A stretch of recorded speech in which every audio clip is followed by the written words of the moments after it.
I'm gonna hit the got it button. That I think what you're trying to get at is, is this a commonly understood thing, or are you walking into a restaurant in Delhi and saying, what does nuclear fusion mean to you? And we always, every time we sort of talk about the subject, every time we think through these types of issues, we start with the predicate that the privacy is expected. It's not demanded, and especially in democracies. So Delhi versus Beijing are just two different frames of reference. And I think people expect that their interactions with their services, their service providers, that data about them that's being collected is managed in a high integrity fashion. Now, what's interesting is we have asked these questions to people in Delhi and elsewhere, and people, the answer you get is, why are you asking me? Not data privacy is. And most people don't even know it's an issue. Like, and if you're dealing with things at that level, and then when you go down the path of, did you know that Google collects the following about you? Or did you ever wonder where those ads or news stories or even your friends' posts on Facebook came from? Most civilians, so to speak, have never really thought through those issues. And you start explaining it to them, and you show them, which any of you guys can go out and Google, the taxonomies that are used for targeted advertising by all these companies are actually publicly available, because they want advertisers and people writing apps to understand. People's jaws drop. And then when you start talking about like the experiments that are run on people on Facebook, basically treated like, guinea pigs in an experiment, I'd say at least 20% of the people in that room that you just asked that question to will go off and cancel their accounts. Where it really gets shocking, because we're in Delhi, is when you basically say, do you know that WhatsApp's owned by Facebook? And did you ever wonder why, when you're chatting with your best friend in Bangalore about something, all of a sudden you start getting ads that are relevant to that WhatsApp chat that you were having? That's when people go, why is this possible? What's the government doing about it? And that's where this discussion starts to get interesting. So I think in a democracy, the part of the social contract is an expectation that information about a certain person is used, by a custodian in a proper way. And that, obviously in India and the United States and Western Europe, at least, there are very strict rules about what the government can and can't do, with information about someone. They can't put cameras in your house. They can't look through your window. They can't open up your house. They can't spy on you without the appropriate warrants and everything else. India actually is, is a remarkable democracy. It's a very open society. The government generally behaves itself very, very well with respect to these principles. The social contract's very strong. The issue that India is facing is the same issue every other country is facing. Is technology often leads law and regulation. And there's always this game of catch up, and the gap between the state of the art in technology and the state of the art in regulation and law increases and decreases based on where we are in a certain disruptive cycle. And good or bad, where we are right now is we've made this massive quantum leap in terms of devices, web services, apps that people use. And the law is like way, way behind. And you also have issues with a lot of these services are overseas, right? I mean, who knows where the Facebook servers are running? I mean, they're placed to maximize computational efficiency. They're not exactly placed to maximize data custody, or in some cases they're moved around specifically to dodge local regulations. So there's a huge gap between what people think they're getting and what privacy writ large is in a cultural context versus what companies are expected to do to conform to people's expectations. Maybe I could talk forever on any one question. I'll stop talking. If you got more questions, people in the audience have questions or comments. These things, one of the cool things about doing these things on Zoom is the audience becomes panelists. So if people want to chime in, Alex, if you're okay with that, I'm okay with that. Absolutely. Yeah, I am watching the chat. we're part of our charter here is to consider what we're learning about the sort of supply and demand for privacy in South Asia. What do you think we've learned about norms and how different regions relate to this and execute it? Europe, for example, versus the United States. And what do you think that has to tell us about where this is headed in South Asia? No, that's, but I'm nodding my head like someone on CNN in Mozambique, like there's a satellite lag, but the reality is there's no lag. I'm just nodding my head. I mean, it's following the same exact pattern that other sort of norms or standards have followed. Phil, who's on the call, one of my colleagues, and I had a call with an expert in the energy space this morning, and we were talking about where the most progressive move towards data-driven energy and sort of IoT-based energy interactions is. And he said, the guy used to do digital media, which is, we still do it. We used to do it. And he goes, when I was doing media, it was all about the United States because Hollywood was driving everything. And he goes, right now, as far as energy goes, I don't care about the United States. I'm all about China, then Europe, then the rest of the world. And I was, aside from the why China energy, we're not here to talk about energy. I made the analogy of the early days of digital TV. Digital TV was idea had been around forever. And unfortunately, or fortunately, with television or music, all TVs should play the same signal, right? So it begs for a standard. The European Union put their foot down and basically said, this is the way digital television is going to look, or European institutions did it. And Europe was the first to go digital. And the Americans, meanwhile, were just like going, my satellite's bigger than your cable network. What's wrong with analog? People are still paying their bills. It took the US a long time to catch up. The same thing with privacy. You have, Europe, it's well known, GDPR took the lead a long time ago. The Europeans spent a lot of time thinking about these things.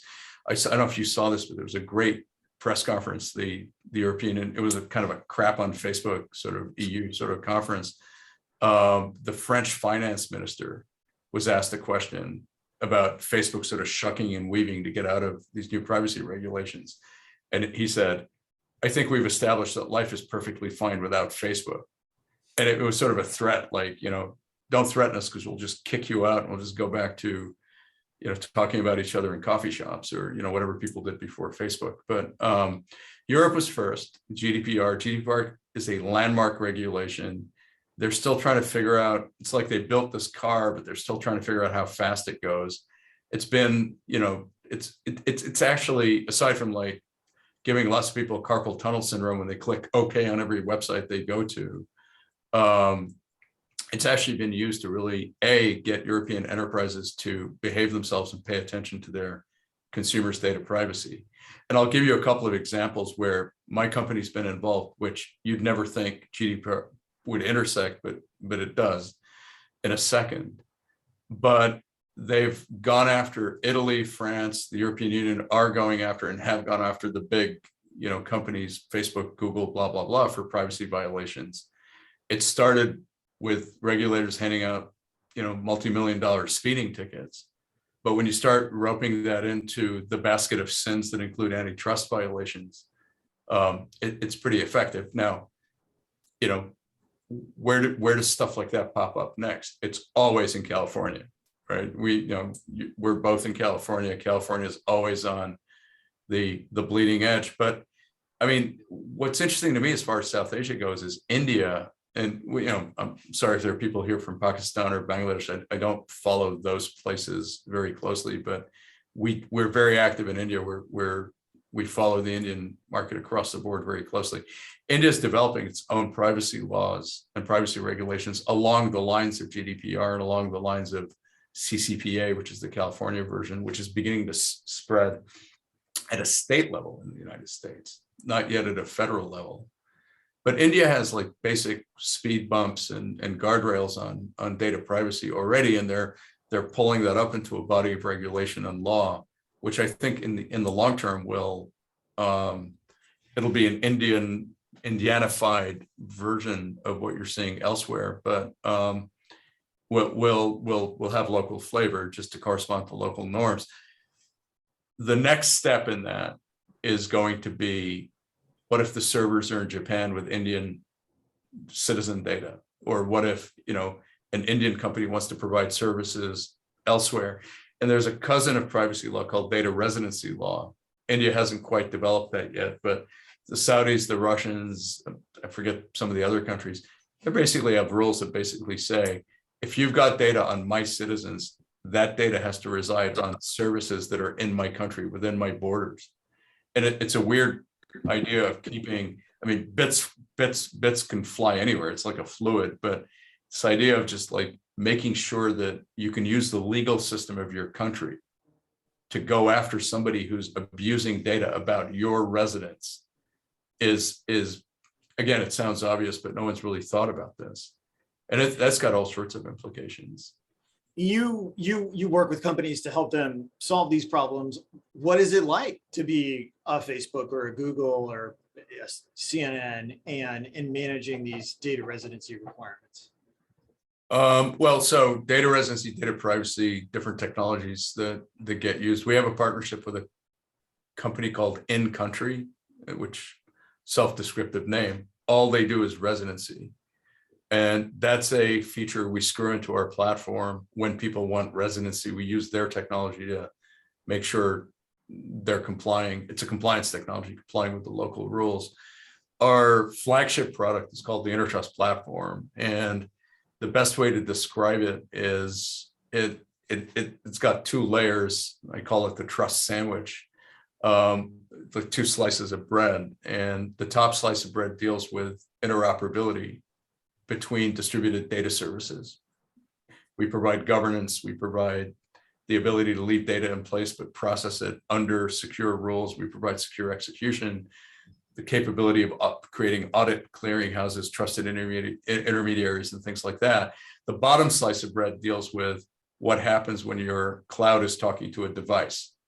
And the device doesn't have to be some fancy IoT energy thingamajig. It could be a media player, it could be a car, it could be a car charger, it could be anything.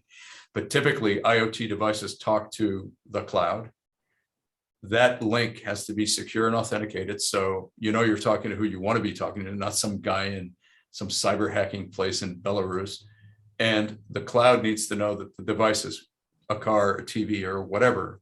So we have technology that animates the link between those two things. But we also have technology that allows people to slap rules on top of data and say things like, this is data about a 13-year-old child in Mumbai. And 13 is a magic number in a lot of privacy regimes. India does have very strong laws that protect children's data, right? And you can get into deep trouble, like in the United States too, right? When you're dealing with people under 13 versus people over 13. But we sell plumbing that allows people to implement these regimes. And we don't work with Facebook, we don't work with Google because they're silos, right? If you think about it, right? The way Google works or Facebook works is they jingle a bunch of free stuff in front of consumers, mail, maps, search, whatever, all the goodies. They cost nothing. Isn't that amazing? Android, it's free, and then what those are is like 55 sensors that are glued to my head, and they're just like sucking all this behavioral information out about me, including like on an Android phone, how fast I drive, how fast I hit the brakes, different times of day. I tear out of a bar at 9 p.m. every Thursday night at a certain velocity and acceleration. All that stuff is going back to Mountain View.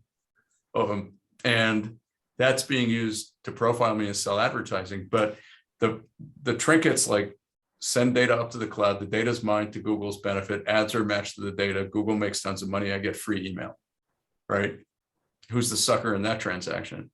So they're vertically integrated, right? Our technology is much more about horizontally integrating between enterprises and allowing people to work as enterprise peers in the presence of rules and regulations that respect the user's privacy. And our hope eventually is that this platform is the basis of an entirely new economy where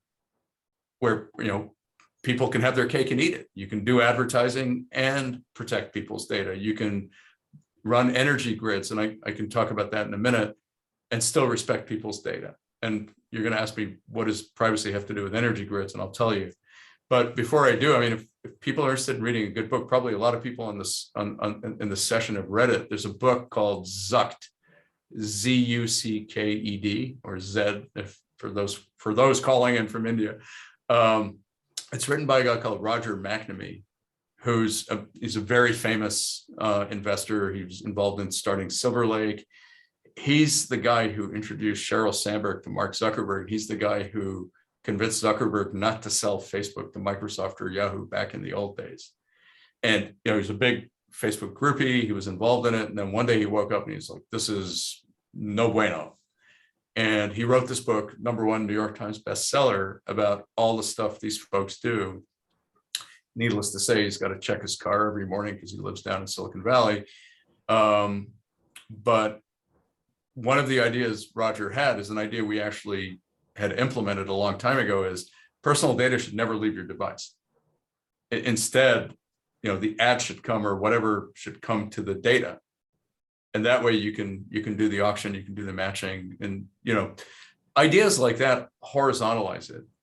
And our value add as a company, where I have a lot of fun, is providing interoperability between competitors in the presence of regulations. And the regulations go far beyond. In the B2C space, it's privacy, residency, things like that. But we operate like in Germany in the energy sector, which is deregulated.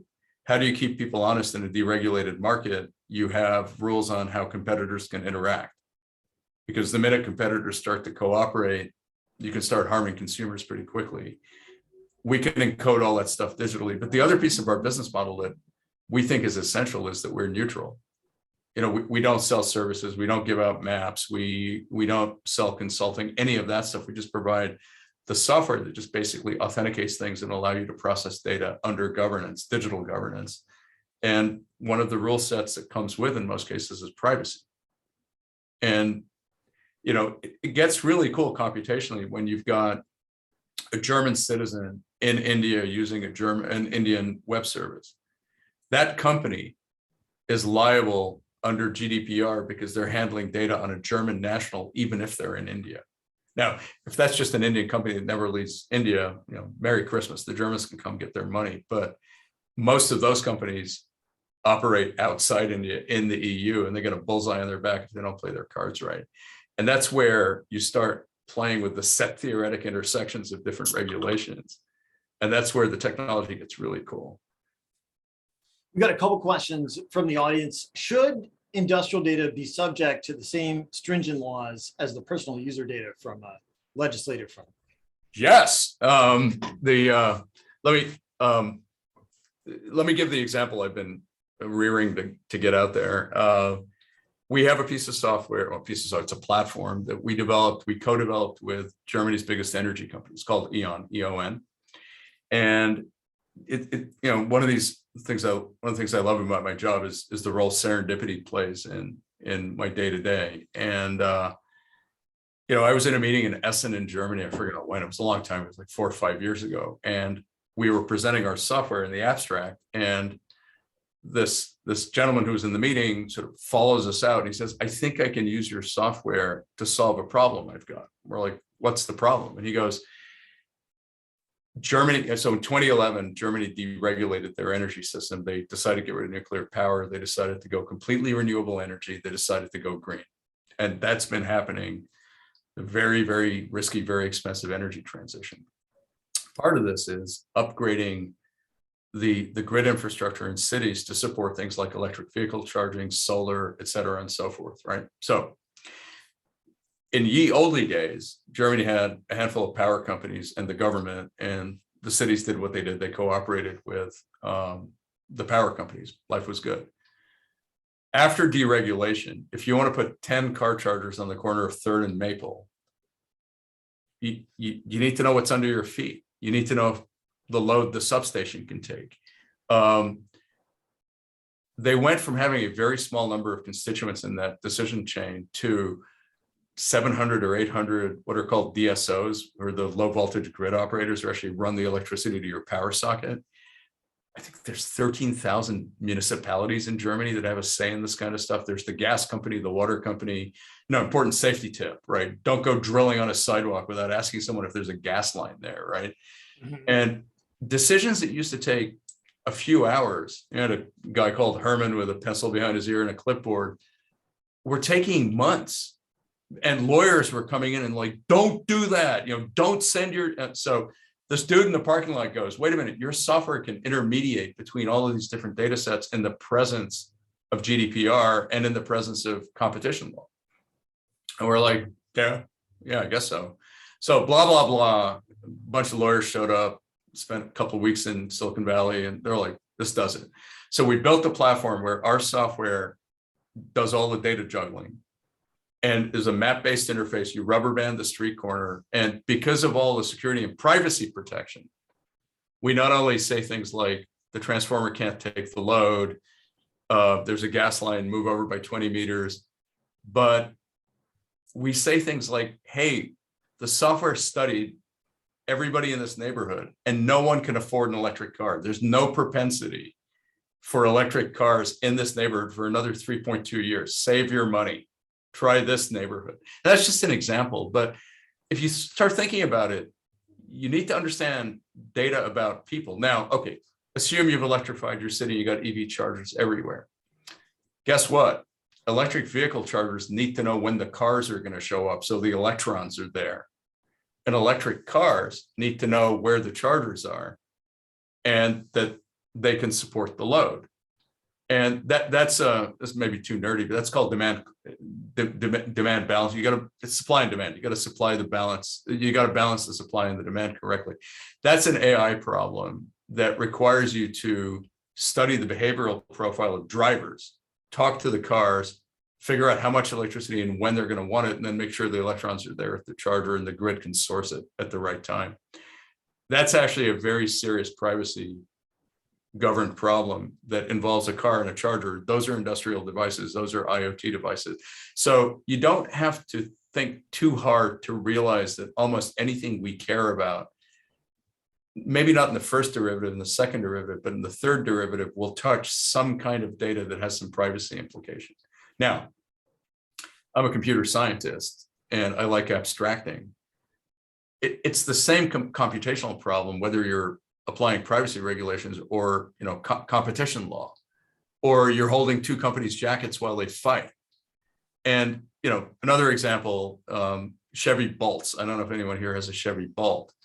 A few months ago, they developed a really bad habit of exploding, right? And the reason was the batteries, there was some flaw in the batteries. The batteries are made by LG, and the bolts are obviously made by General Motors.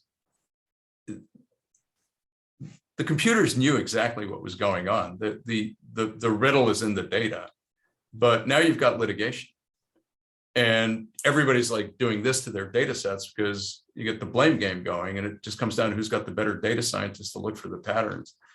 That could have been prevented if you had actually governed the data correctly and given the battery maker the right access to the information. Now, battery makers want to know all sorts of things, like how aggressively does the driver drive? Where does the driver go? How often do they charge? What's the outside temperature? Did they go to the beach? It's just, stuff again that if you put in the hands of Facebook, my favorite Satan today, they'll figure out something about the driver. He's a schizophrenic. He drives 3 places at once. So I don't know, airplane engines, not much of a privacy problem, but a lot of industrial, or at least IoT devices, big privacy problem. Another question from the audience. We saw MasterCard and Visa objecting to data localization in India. Do you foresee a future where every data heavy company is forced to localize data in their country of operation?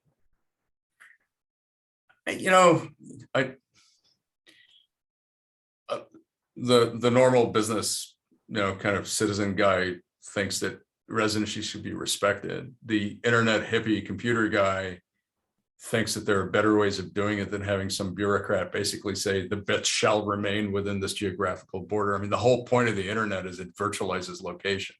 So if you try to force location back onto the system, you're doing something inefficient and stupid.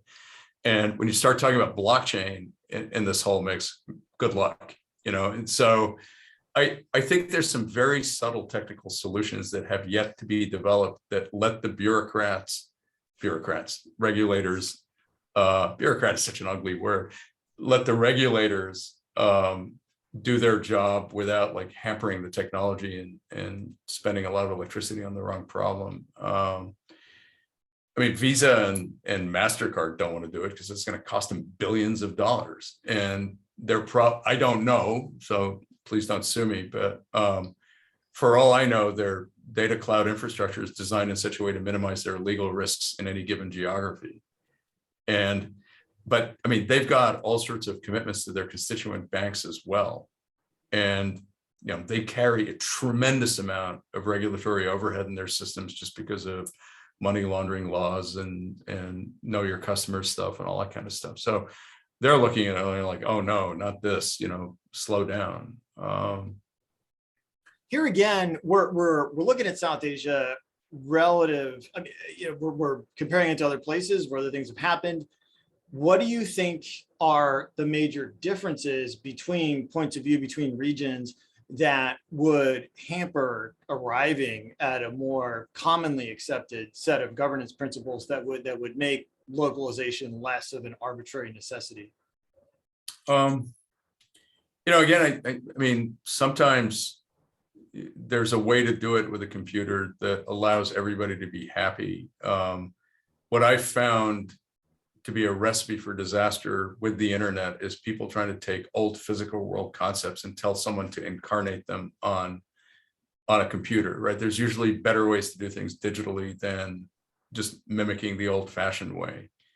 And what's also cool about the internet is you can't put this stuff in a bottle, right? Look at MP3. I mean, the record business tried for years to like legally stop it or, preserve the old system. And the original idea was that, just allow me to take these 16 songs and force someone to buy 15 songs they don't want. And, there it took a Steve Jobs to come in and just basically say, no, people can buy songs a la carte for 99 cents a song. That was super controversial. And that shattered the wall. And then Spotify.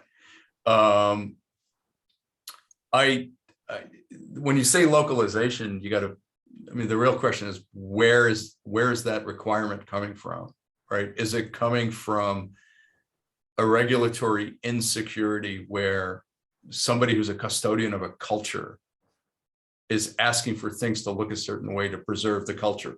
Example, I'm sure India has the same version of this thing, although maybe not because Bollywood's such a force of nature, but Japan, the UK, Italy, we work with broadcasters in these places who are heavily funded by the government because they have a role in preserving the patrimonial heritage of a country, right? I mean, France, right? They're constantly worried about the erosion of the French language by English. Again, a problem India doesn't have. Most Indians I know speak better English than most Americans do. So, but in general, when you say localization, it's usually because you're trying to assert some degree of control over a cultural norm you're trying to protect. And oftentimes you can preserve that differently and more efficiently, especially in a world where a kid in Indore may have more in common with a kid in Jakarta just because they're friends on Facebook and they're TikToking with each other or whatever than a kid down the street or their cousin. I think most governments have to accept that we live in a very horizontal global world. And the Napoleonic concept of a nation has transformed, right? We're able to create tribes across borders. And those tribes have their own norms, and those tribes will find ways to talk to each other and develop context. Signal, dark nets, whatever. The most successful experiments on the internet that involve, like, let's just say putting genies back in the bottle, i.e. saving the record business, weren't about forbidding people from doing something. It was about giving people a legal alternative that was cooler than what they were doing before. That being said, I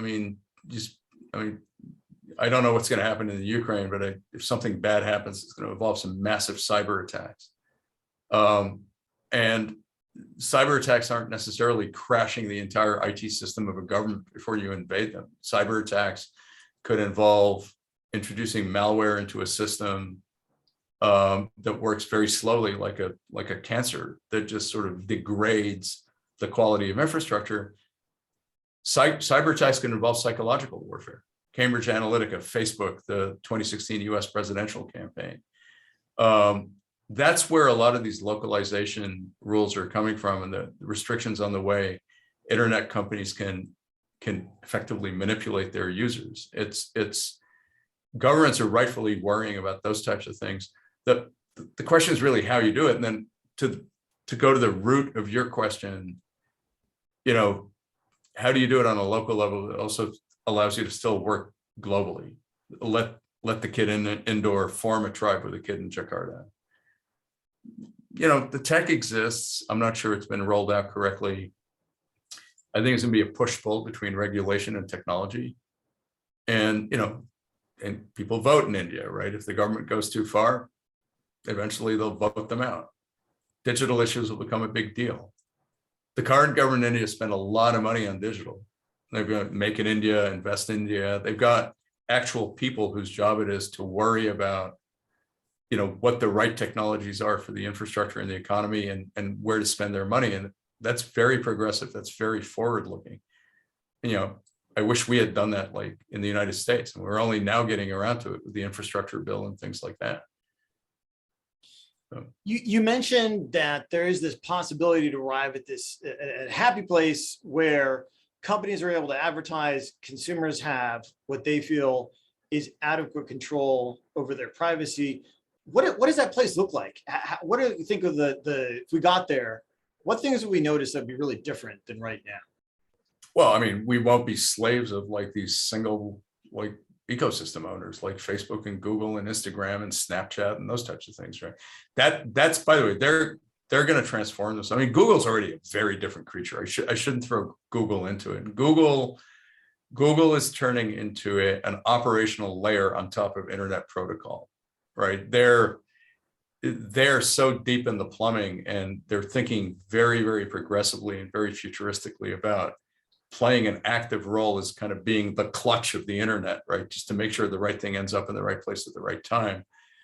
They may or may not get regulated. I mean, in whatever it was, there was a guy called Alexander Graham Bell who came up with this thing called the telephone, and he was that for that time period. And the deal he had with the US government was he had to stay within certain lanes, and they just let him be the clutch for human communication. Google is a very technologically advanced company.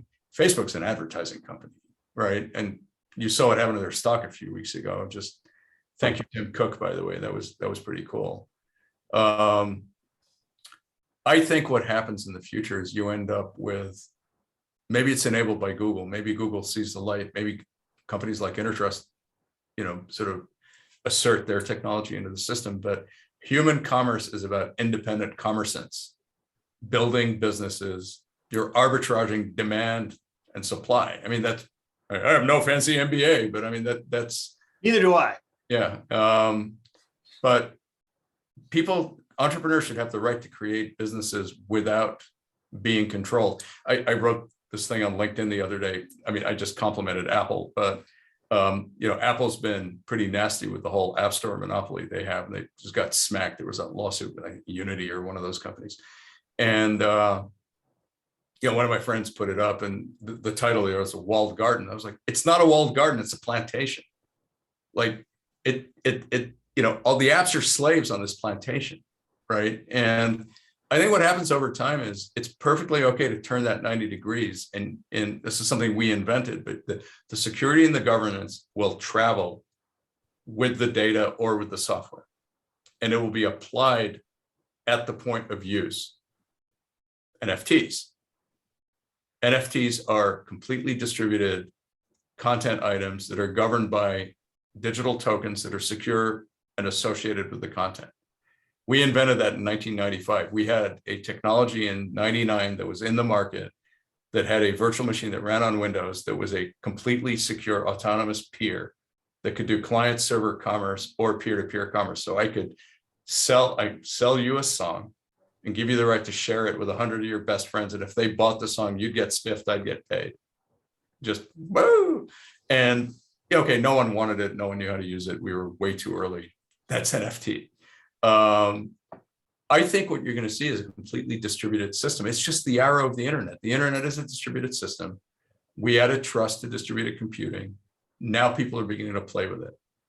And, you know, whether the antitrust authorities do it or whether Facebook does it to themselves, they'll have to break themselves up and try to preserve their value as being the traffic cop, sending ads to the right place at the right time. There's still demand for aggregators. There's demand for trusted intermediaries. There isn't, you know, people don't like to be enslaved to a single platform. Tim Wu, who's in the Biden White House, mentions one of his focal examples is the idea that by breaking up IBM's vertical control over hardware and software, we didn't punish the domestic tech industry, we grew it. Do you think that we have a similar opportunity with better data governance, whether it be in South Asia or the US? Well, I think data governance is a fundamental requirement. And I'm not sure that's going to happen because some regulator broke up someone, or whether it just makes sense. And, you know, the free market will drive it. And I think the next major platform hasn't been built yet, right? I think this is the next disruptive cycle. And people ask me, hey, what's going to be big in the next 5 years? Well, I mean, people are too busy trying not to catch COVID, but I think the proof that mRNA is basically a computer program that can come up with any vaccine you want.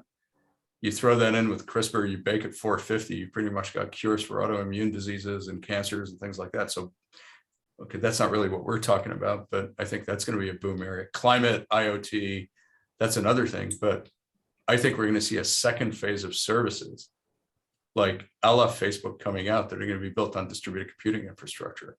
I think if I had to guess, and I'm in the guessing game, I think Google will play a big role in that. I think Google and Microsoft are going to do really well. See what happens to Facebook. I think Facebook being pummeled from one side by TikTok and from the other side by Apple. And Apple's a very interesting case study because if you look carefully, Cook he's like the Pope of privacy, right? He gives speeches and he gave the speech at the EU that he called it the data industrial complex. I thought that was beautiful. But Apple's never said they're not going to use data they collect, right? They're just saying they're not going to pimp the data out to third parties. So I think what Apple's going to be like the Disney of data, right? They're, you know, it's like, you know, when you plug your kid into a Disney movie, you know, they're not going to see something you don't want them to see. That's Disney's brand, right? They own clean childhood. And I think it's going to be the same. I think they're Apple's business plan. It's not just devices, apps, services, content that will be at a certain integrity standard, not a quality standard, an integrity standard. And within that ecosystem, they will use data. They're just going to handle data. Their custodianship of your data will be different. And you said you think that the market will get us there. And yet when we started, you said if we walk into that cafe in Delhi, people just assume that data privacy is going to be okay, that the fiduciaries in the government are doing the right thing.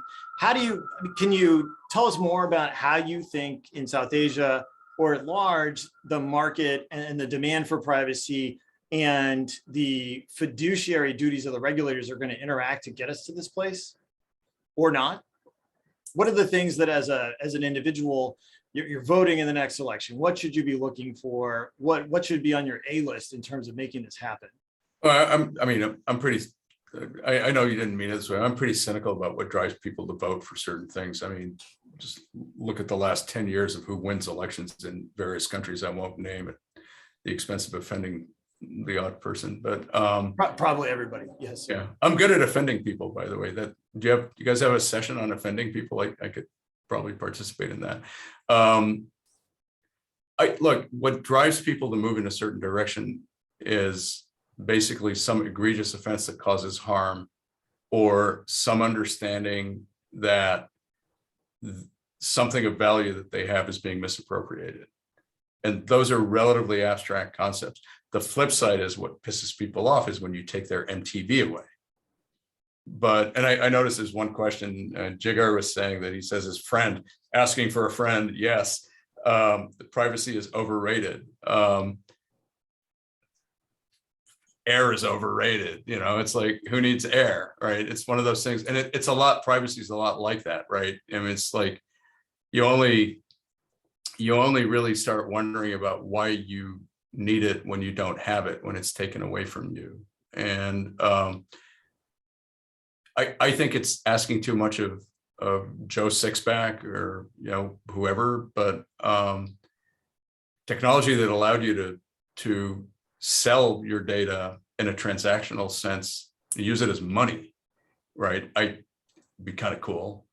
I mean, that's, if anyone in the audience is entrepreneurial, I mean, I haven't figured it out, but gamifying the use of data or allowing people to use personal data as a currency in a transaction, hey, right now we do it right now. You've got, services that say, if you're willing to watch, go to any of these TV apps from CBS or Viacom and those people. There's the cheap version where your movie gets interrupted 84 times, in the movie to watch an ad, or you can pay another $5 and buy yourself out of that. That's like the pigeon version of it. But I mean, ideally, I should be able to use all the creepy stuff Amazon's collecting on me to get discounts on my dog food. Why not? But maybe in other cases, I don't want discounts. I don't want them to use the data. Mm-hmm. That'd be pretty cool. That'd be a pretty cool technology, right? So yeah, privacy is overrated until you don't have it, and the secret police shows up at your house, or your wife finds out about something you don't want her to find out about, or you can use it to get free dog food. Free dog food. That's a good thing. We have some other questions from the audience. What are the potential data privacy risks with the advent of Metaverse? About the what? Sorry? What do you think about the Metaverse? That is Facebook's focus on an expanded point of view on how we'll interact with VR. How does that interact with data privacy? I think the Metaverse is the most overhyped thing since the invention of overhyping things. And I think it's a very convenient way for Mark Zuckerberg to fire himself from Facebook and give himself a fancy job, while the regulators take out their scalpels and cut Facebook up into pieces. I'm just a cynical, angry guy sitting in Berkeley, California on a Friday evening talking to a bunch of my best friends from India. But I think the virtual reality, augmented reality will definitely play a role in products. I think you have to be a pretty sick, socially maladjusted person to want to spend all day long wearing a headset, talking to cartoon character versions of your friends. Get a life. That being said, there's incredible, I mean, frankly, if we had headsets on and we could see each other sitting in a room right now, that'd be pretty cool. So education, nifty. Surgeons, fixing airplane engines, pretty nifty. Entertainment wise, yeah, PlayStation, play golf. I mean, I was at dinner, a really close friend of mine was telling me that they got one of those Facebook Meta headsets and he's been playing golf with it. I haven't tried it, but it sounds like the coolest thing since sliced bread. But, people talk about this thing like it's going to replace physical life. I mean, there's something wrong with that. Now, the privacy problems are the same, right? I mean, trust me, that little two-dimensional piece of crap interface that Facebook has is trolling the crap out of people. Facebook knows more about any Facebook user than their parents or their wives or their husbands or whatever do. You don't need the Metaverse for that. It's already there. And if you got problems with that, don't use the existing services, and certainly don't use an Oculus headset. But I don't think the Metaverse changes anything. It just gives them more, they call them sensors, right? It just gives people more sensors. I mean, the company's more sensors to collect data on you. Where it gets super creepy is you got this thing on your head, it's watching your retina, it's watching your pupils, it's watching your retina dilate when you're seeing certain things. That takes the part where when you're on Facebook and you hover over something and they're monitoring how long you hover on something to make an inference about a behavioral property. I mean, there's all sorts of studies. I've seen all sorts of pitches and technologies about watching watching blood move in and out of your eye indicates when you're lying, when you're stressed out, when you're uncomfortable. I was talking to an Israeli scientist the other day who was telling me that I mean, it's research, but they figured out that there are cortical regions in the brain that light up when you're about to make a mistake. So hey, Merry Christmas. Give Facebook and these guys more access to sensors on your physiology. Their ads are going to get much better. I'll tell you that. That's a benefit. All right, well, I think we're at the end of our allotted time. We're going to take some additional questions. Should I tell you, do I have that right? Yeah, I mean, we have time, so we can take more additional questions. We have some questions in the chat right now. Yes. Meta just disclosed before the SEC that India operations get costlier, more complex due to data protection law. Will companies need to pivot business models in India or enter into partnerships with local firms to make this work? I mean, the short answer is I don't know. The freeopinion.com is these things are all done on based on a business case, and they wouldn't be creating these technologies if they didn't understand what the potential for reward was. If it gets too expensive, they'll leave. I think they see tremendous potential in the Indian market, and what they'll do is they'll harass and fight the regulators to minimize the regulatory load and then deploy the technology. And they'll always go one step beyond where they're supposed to, get smacked, get fined, and iterate until it converges to a steady state. But I haven't counted recently, but 1.3 billion Indians, where the Indian middle class, which means buying power, cars, TVs, fancy AR headsets, probably larger than the population of the United States right now. That is a huge market of well-educated, socially active media consumers. I mean, I would sell my stock in any of these companies if they got angry and left the Indian market. They're not going anywhere. Vipin Singh asks, is there a place for giving personal ownership for personal data so people can monetize their data? Where do you think, if the future is unevenly distributed and there's some early examples of how this might work, are you aware of any of those? No, we were talking about that earlier. I mean, the dummy version of that is what we were saying, which is, $2.99 for the Viacom app if you want to watch ads, $7.99 if you don't. I mean, that's a binary decision. I think it'll get more interesting. I'm still trying to wrap my head around NFTs and that whole world. I started just going, oh no, not another dumb idea. Now I'm completely intrigued by it. I think that might actually be the battering ram that breaks down the sort of server-based store model down to, and because it's the first time in history that consumers are actually paying for rights. Like when you buy a movie from Apple, or when you're subscribing to Netflix, you're not thinking of a right. What's the rights management on Netflix?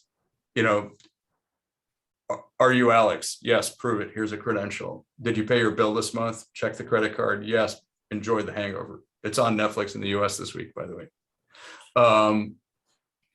That's very, very crude rights management. But when you distribute that and the consumers are actually vendors or participants in the commerce chain, that's where the stuff gets super interesting. And that's where I actually think arbitraging personal data and usage information, some very smart entrepreneur is going to come up with an idea that folds that into the system. I haven't seen anything I think is going to be like a runaway locomotive yet, but there's a pony in that.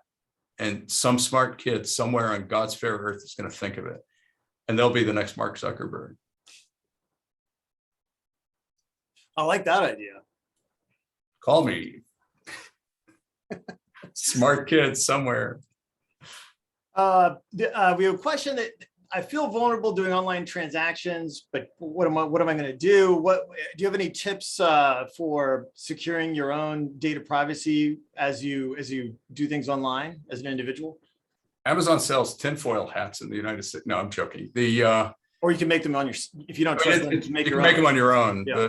But if you got vaccinated, Bill Gates probably snuck some stuff in to see right through the tinfoil. But I think, look, transactions online are perfectly safe if the little lock signs on the browser and you're dealing with a legitimate service. I mean, that was not the case. I mean, that was the original trust problem on the internet, is educating consumers to type their credit card numbers into a web page. That took a lot of doing, actually, probably 3-4 years before people just did it blindly. Part of that was, apropos Visa and MasterCard, the fraud models changed and they would just eat the fraud. So people didn't, at least in the US, so people don't really care. Where it does get a little, you should feel vulnerable, a little scared and be really careful, is if you don't know who you're interacting with. It's not a legitimate service. And it's just, sadly, it's usually people fall victim to that, or the elderly who, just are just trusting, unfortunately, or the uneducated. And if you do look at India, I mean, it is a large population. More people have access to the internet than have access to education.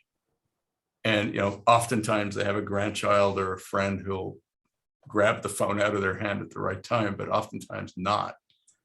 And that's just nature, disruptive technology. But by and large, I think that kind of stuff is fairly safe. It's the stuff you don't see. I mean, going back to your original question, Alex, it's the stuff you don't see and don't think about that should make people feel vulnerable. It's let me go see what my friends in India did. India's waking up, let's see what's happening on Facebook. What did my uncle have for breakfast? And it's the weird ads, or I get a lot of news stories on Facebook, and for a while I was getting ads. I still can't figure this out. I was getting ads for some medicine for pediatric AIDS, and they know my birthday and a bunch of other stuff about me. But I think that was just one of those experiments where they want to see if you click on it or not. And it's some clever guy figured out why. That's where you should feel vulnerable. It's what you click on. It's not buying stuff, those types of transactions. What advice do you have for students going out, getting their next job, looking for the right kind of role? Best advice I can give is don't listen to my advice. But no, I mean, look,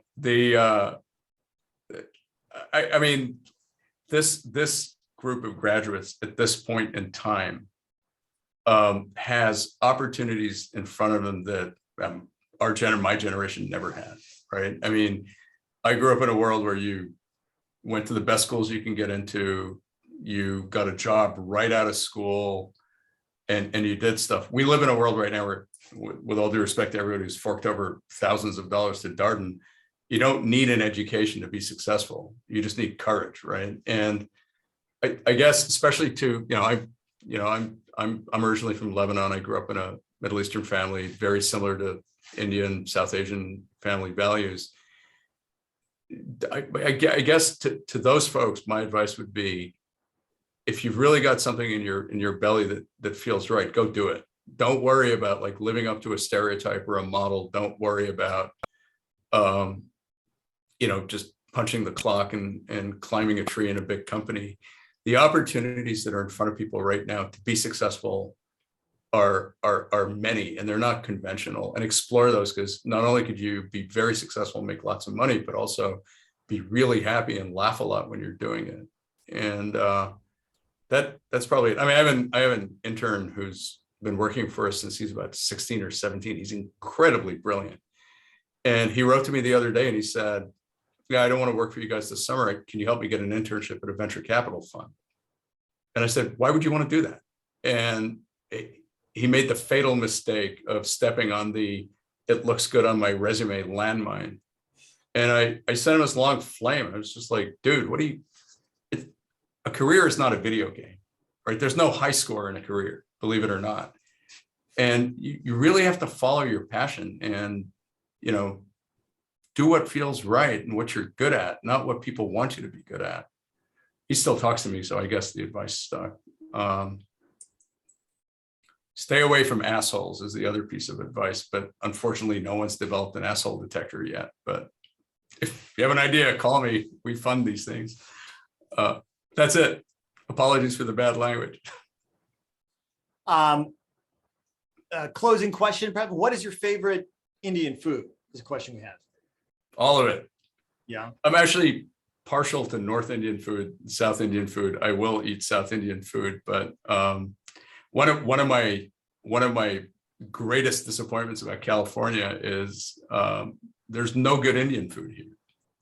And my standards are very, very high, but there's my favorite Indian restaurant in the United States is in Washington, DC. It's called Rasika, which is fantastic. Everybody's nodding.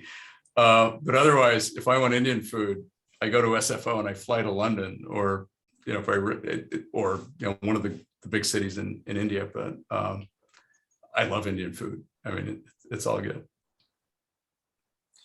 All right. Well, Chaitali, do you have any? Thank you very much, Talal, for your time tonight. Chaitali, do you have any closing remarks or guidance for the audience?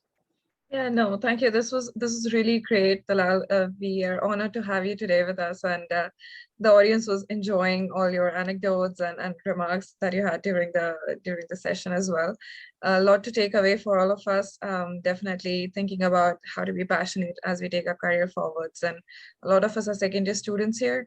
And this will definitely be helpful. Many of us are going for tech jobs, and probably will see you around in the Silicon Valley as well. Do let us know if you come to DC, though. We would love to host you. I will. Yeah, we'll. I mean, don't settle as you guys look for jobs. But if anyone wants to talk to me one-on-one, I mean, my email is easy. It's my first name @intertrust.com, and I always love to hear from people. And if you're in the Valley, let us know. We'd love to see you. Yeah, that would be great. So we actually are bringing this panel to everybody in sponsorship with our technology club at Darden. So we will reach out to you, and we'll probably have a session with you so that students can take your advice and ask more about your experiences. Perfect. And good luck with the rest of the year, and good luck with the job search, and all the best. Thank you so much, Sarah. Thank you, Alex. This was a wonderful session. My pleasure. Alex, take care. I hope to meet you in person. Yeah, same here. I'll be up your way in no time, I'm sure. All right, take care. Thank you, everyone.